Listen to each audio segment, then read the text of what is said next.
Social মিডিয়ার post এবং মন্তব্যের উপরে রাশ টানার প্রয়োজন বলে এই মুহূর্তে আমি মনে করছি।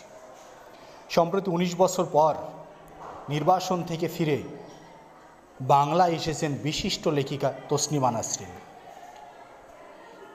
লেখক লেখিকাদের মতাদর্শ, লেখক লেখিকাদের মত প্রকাশের ধরন ভিন্ন হতে পারে, তার মানে এই নয় যে তাদের উপরে সরাসরি কুরুচিকর আক্রমণ করা হবে। সম্প্রতি এক জেহাদি লেখিকাকে নিয়ে একদম ভয়ঙ্কর কুরুচিকর মন্তব্য করেছেন সোশ্যাল মিডিয়ায়। জেহাদির মন্তব্য, ওই স্বাধীনতার প্রবক্তা তিনি অমুকের স্বাধীনতা চেয়েছেন, আর যারা ওই স্বাধীনতায় সহমত তাদের তালি দেখার অভিলাষ রইল।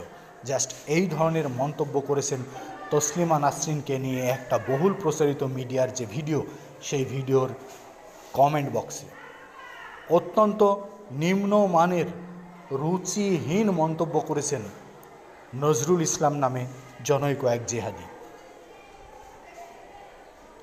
অবিলম্বে রাজ্য সরকারের উচিত তাকে ট্রেস করা। এই ধরনের কুরুচিকর মন্তব্য যে কোনো পোস্টের ক্ষেত্রে যে কোনো ব্যক্তি যাতে আগামী দিনে করতে ভয় পায় বা আগামী দিনে এই ধরনের পোস্ট করার আগে 10 বার ভাবে, সেই ব্যবস্থা রাজ্যের পুলিশ প্রশাসনের নেওয়া উচিত বলে মনে হয়। তসলিমা নাসরিন একজন বিশিষ্ট লেখিকা, তার মত প্রকাশের ধরন ভিন্ন হতেই পারে, তাই বলে তার সম্পর্কে এই ধরনের কুরুচিকর মন্তব্য কখনোই কাম্য নয়।